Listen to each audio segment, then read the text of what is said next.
जय डोगर साथियों। मैं डॉक्टर नरसिंह दास। मैं बतौर assistant professor government degree college Samba च पढ़ा करना। मेरा इस प्रेजेंटेशन का विषय है लोक साहित्य। लोक साहित्य एक संयुक्त शब्द है जिहड़ा लोक ते साहित्य दे मेल कन्नै बने। असें लोक साहित्य दे अर्थ गी समझने आस्तै सभनें शा पैह्लें बक्ख-बक्ख लोक ते साहित्य दे अर्थ गी समझना पौग। सभनें शा पैह्लें मैं गल्ल करङ लोक पर। लोक एक संयुक्त संस्कृत शब्द है। माफ करना, लोक एक संस्कृत शब्द है जेह्दा अर्थ संसार होंदा है, जनता होंदा है, प्रजा होंदा है, लोक होंदा है। लोक मनुक्खी समाज दा ओह् वर्ग है जेह्ड़ा अभिजात्य संस्कार, शास्त्र, कताबी शिक्षा दी चेतना ते अहंकार थमां परे रौंह्दा है ते इक परंपरा दी रोड़ा च जींदा रौंह्दा है। अंग्रेजी च इसलेई फोक शब्द दी बरतून होंदी है। एह् हा लोक। दूआ साढ़े कोल शब्द है साहित्य। अंग्रेजी भाशा च साहित्य आस्तै लिटरेचर शब्द दा प्रयोग होंदा है जिसदी उत्पत्ति लैटिन दे लिटरा शब्द थमां होई दी है। इसदा सिद्धा सरबंध लैटर कन्नै है। लैटर वर्ण जां लिपि दा बोधक होंदा है। इसलेई लिटरेचर दा व्युत्पत्ति तर्क जां शाब्दिक अर्थ है ऐसी रचना जेह्ड़ी लिखत रूपै च पेश कीती गेदी होऐ। मगर मते सारे विद्वान साहित्य दा लिपिबद्ध जां लिखत होना गै लाजमी नेईं मनदे ते ना गै सारियां लिखी दियां चीजां साहित्य होई सकदियां।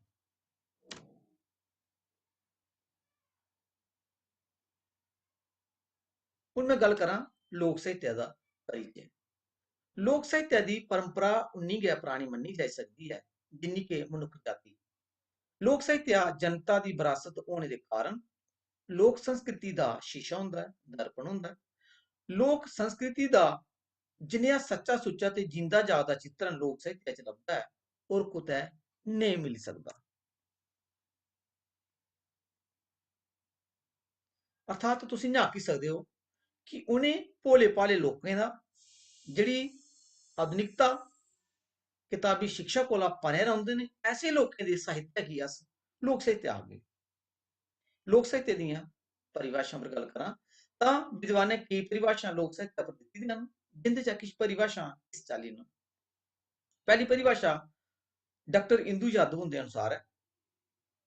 ओह् गलांदियां न जे सभ्यता दे प्रभाव कोला दूर रौह्ने आह्ली अपनी सैह्जावस्था च वर्तमान जेह्ड़ी अनपढ़ जनता है उसदी आशा निराशा, सुख दुख, जीन मरण, लाभ हानि आदि दी जानकारी जिस साहित्य चा लभदी है उसी लोक साहित्य गलांदे न। दुई परिभाशा मैं नहीं सनां क्योंकि ओह् सिर्फ लोक दी है, इस वास्ते मैं लोक साहित्य दी परिभाशा दी गल्ल करा करना। तो ओह् है दुई परिभाशा मेरे सानूं डाक्टर नरेंद्र वर्मा हुंदी। ओह् गलांदे ने जे असल च लोक साहित्य ओह् मौखिक अभिव्यक्ति है जेह्ड़ी बेशक कुसा भले मानस ने गंढे दा होऐ पर अज्ज जिसगी लोक आम लोक समूह अपना मनदा होऐ। ते त्री परिभाशा डॉक्टर मीनाक्षी बोरना हुंदे अनुसार है। ओह् गलांदे न कि नवजात बच्चे दी पैह्ली किलकारी दी अभिव्यक्ति जेह्ड़ी हुंदी है उ'ऐ लोक साहित्य हुंदा।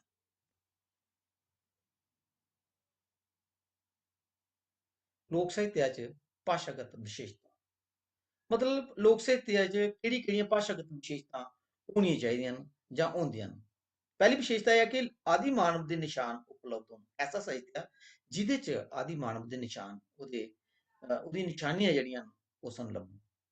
दुई परंपरागत मौखिक क्रम कोला उपलब्ध बोली जां भाशागत अभिव्यक्ति होऐ जिसगी कुसा दी रचना नेईं गलाया जाई सकै, जिसी मूंह जबानी गै मन्नेआ जंदा होऐ ते लोक मानस दी प्रवृत्ति च समाई दी होऐ।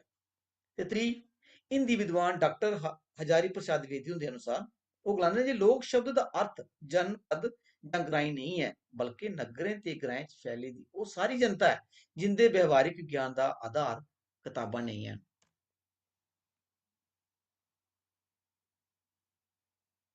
ओह् कृतित्व ओह् है, एह् चौथी परिभाशा है, मगर ओह् लोक मानस दे आम तत्वें कन्नै इ'यां बने दा होऐ जे उसदा कुसा व्यक्तित्व कन्नै संबंध रखदे होए भी लोक उसी अपने व्यक्तित्व दी कृति स्वीकार नहीं करन, स्वीकार करन, माफ करना, व्यक्तित्व दी कृति स्वीकार करन।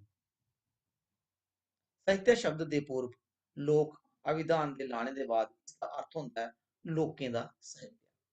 लोक दा अर्थ है जनता। लोक शब्द अंग्रेजी दे लिटरेचर दा हिंदी रूपांतर है।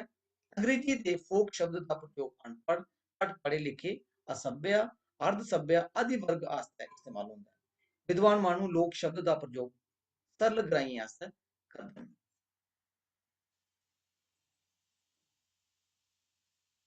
ਤੇ ਆਖਰ ਚ ਮੈਂ ਇਹ ਗਲਾਂ ਕਿ ਲੋਕ ਸਾਹਿਤ ਦੀ ਵਿਆਪਕਤਾ ਮਾਨਵ ਦੇ ਜਨਮ ਕੋਲਾ ਲਈ ਹੈ ਮ੍ਰਿਤੂ ਤੱਕ ਤੇ ਇਹ ਇਸਤਰੀ ਪੁਰਸ਼ ਬੱਚੇ ਜਵਾਨ ਤੇ ਬੁੱਢੇ ਸਭਨੇ ਦੀ ਸਾਂਝੀ ਸੰਪਤੀ ਹੁੰਦੀ ਹੈ।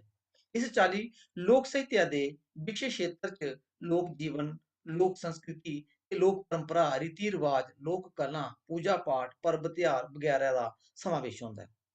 ਇਹਦੇ ਚ ਆਰਥਿਕ, ਸਮਾਜਿਕ, ਧਾਰਮਿਕ, ਪੁਰਾਣਿਕ, ਨੈਤਿਕ, ਭਾਸ਼ਾ ਸ਼ਾਸਤਰੀ ਜਿਨੇ ਵਿਸ਼ੇ ਦਾ ਰਲਾ ਹੁੰਦਾ ਹੈ।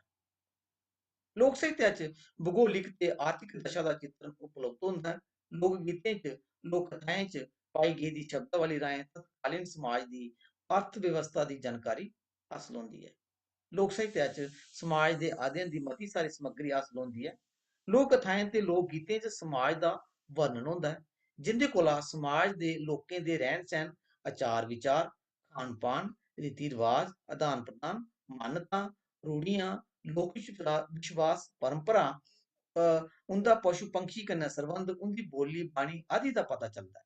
ਮੁੱਖ ਦੀ ਗੱਲ ਇਹ ਹੈ ਜੀ ਲੋਕ ਸਾਹਿਤ ਮਾਨਵ ਸ਼ਾਸਤਰ, ਭਾਸ਼ਾ ਵਿਗਿਆਨ ਤੇ ਸਮਾਜ ਸ਼ਾਸਤਰ ਦੇ ਅਧਿਐਨ ਦੀ ਪ੍ਰਮਾਣਿਕ ਤੇ ਠੋਸ ਸਮੱਗਰੀ ਦਾ ਖਜ਼ਾਨਾ ਹੁੰਦਾ ਹੈ। ਇਸ ਚਾਲੀ ਲੋਕ ਸਾਹਿਤ ਦਾ ਗਿਆਨ ਦੇ ਹਰ ਖੇਤਰ ਕन्नै ਗਹਿਰਾ ਸੰਬੰਧ ਹੁੰਦਾ ਹੈ।